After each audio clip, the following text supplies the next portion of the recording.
Thank you very much for the introduction, Frank. And frankly, Mark's presentation now is really about the notch that is going above the details and what's going on in the CISO office these days. A few words about Symmetrics. Symmetrics is a security performance management platform here to allow us to basically see and measure our organizations.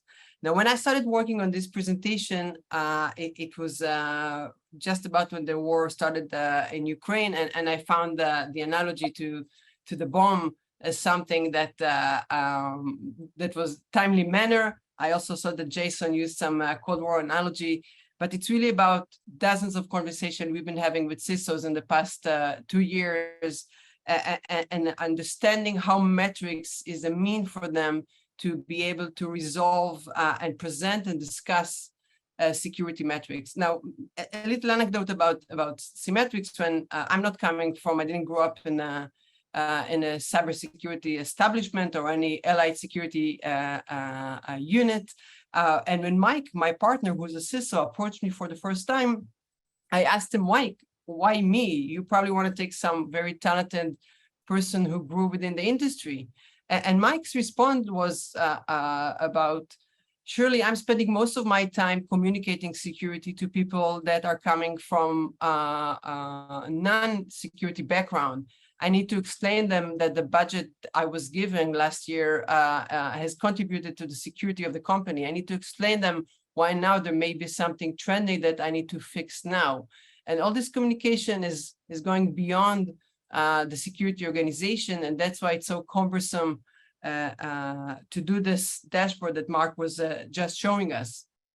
But we live in times that we really need to have a way to address metrics, and it really depends on the maturity of the organizations. We spoke with companies that have established an internal BI system to be able to generate and ingest information. We spoke with PMOs who was just, created the Excel of dozens of even hundreds of metrics they want to measure, but don't know where to start and how to collect this from so many different BUs, either internally, globally, a very cumbersome type of work eventually to get to this one slide that Mark was just presenting. And for me, then that was the elephant in the room in terms of, we're sitting here, we want to govern the organization, we want to make sure we understand what's going on, we want to be on top of what we are accountable for, but we don't really know how to measure that, and we're really stuck with the internal data digest processes. Not if that's not enough, this is coincident that this is also relevant for today, but there is this growing demand from security leaders to be more and more accountable, all the way to federal courts, things that's happening in Twitter, and things we are seeing every day that adds to this to the pressure of CISOs to excel.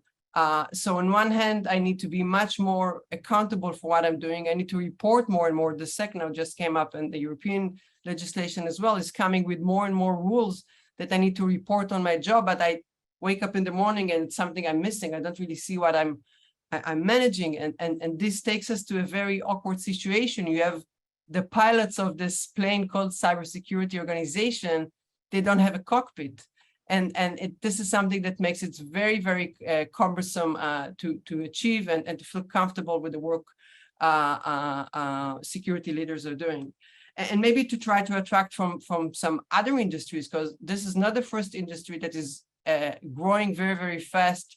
Threats are making impact not just on the organization, but out on services of private information of the customers, and really all the way to locking down specific areas once we're not going to have services.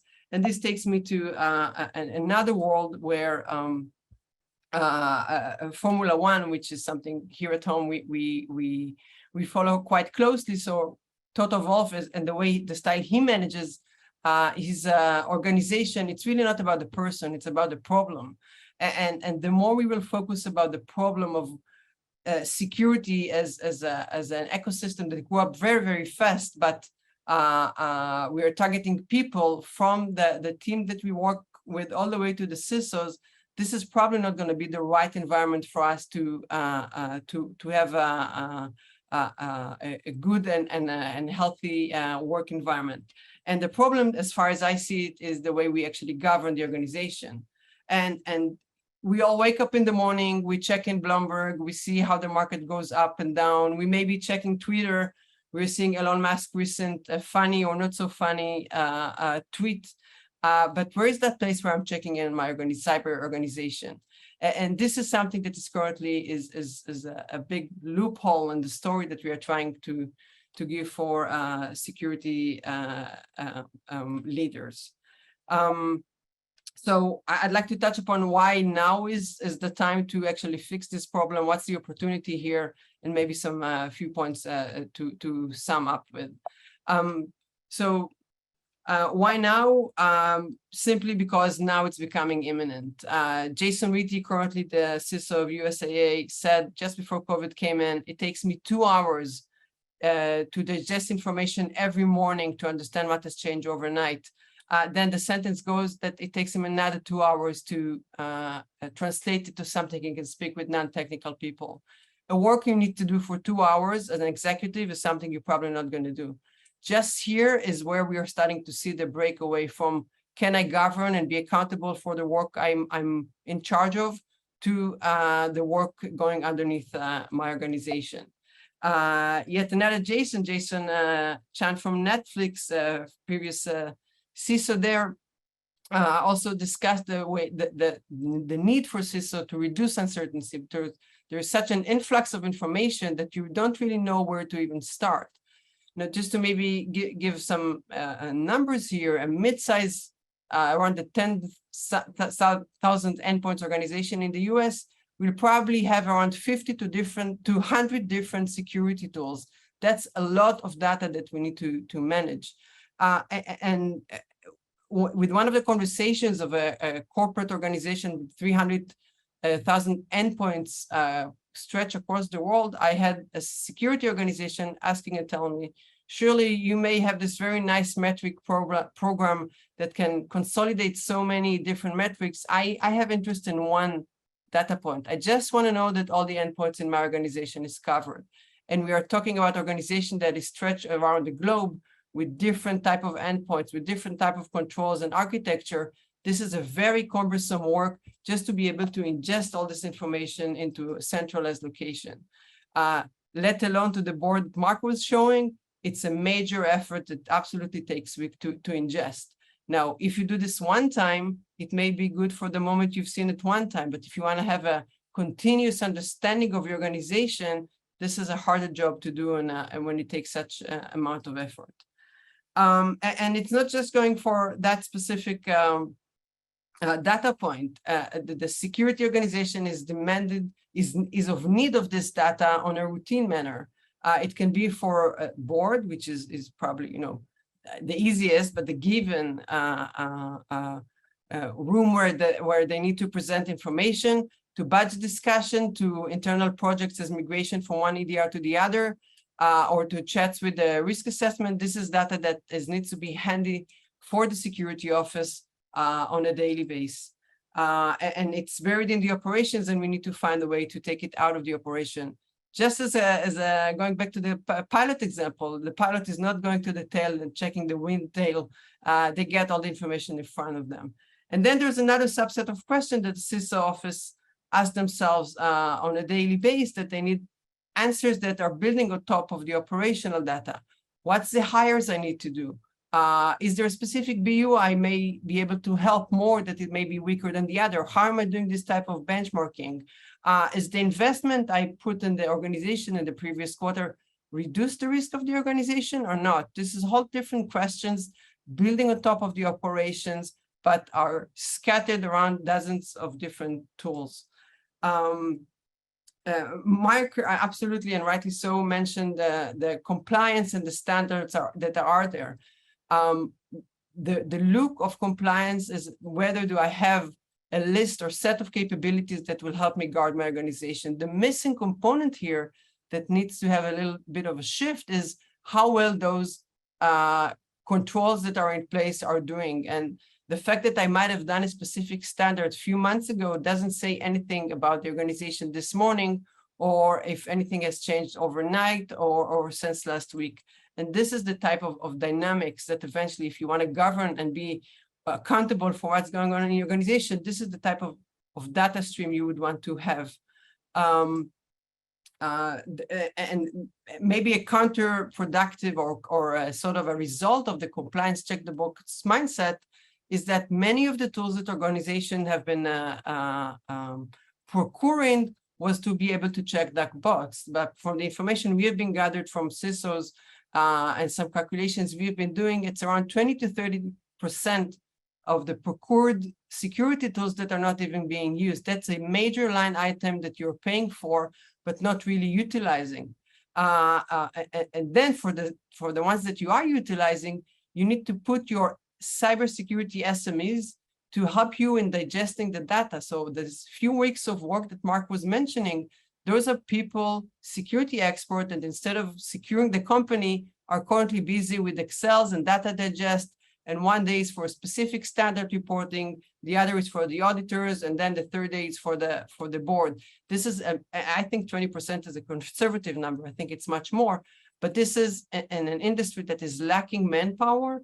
A fifth of your organization is now busy doing just data digest to help us report. It's a major or resources you want to put in a different place. And if that was not enough, and the third piece here, it's actually taken from Gartner, is that we've done all of this effort, but we're still not feeling that our organization is actually efficient.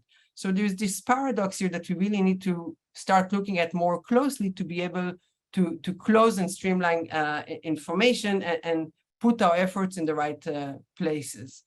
Now, today, there are existing capabilities helping us doing this stuff because this void is existing and organizations are trying to resolve it. And maybe the commonalities of most of them is that eventually it's a manual effort. It's still very much expensive, and it's giving you a very static result.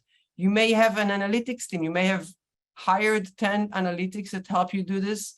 You may be using the company's analytics team, and then they may not even be a security expert, and you're queuing up with your data ingestion, and once they will have time, they will help you do this ingestion because there is board coming. But this is an ad hoc request that they may do for you. You may bring in external services, and this is a major market out there, that people that would come in, serve with the organization and will be able to come up and tell you, this is how your organization looks like, this is how well you're doing, and this is where you need to perform.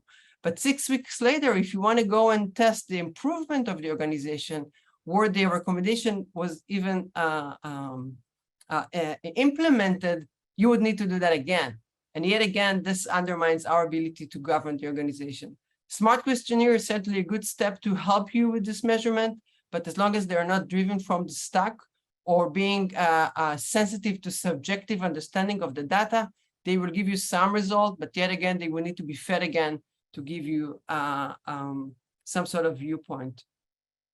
So what is the opportunity here? And the opportunity here stretches a long way depending on where the organization is.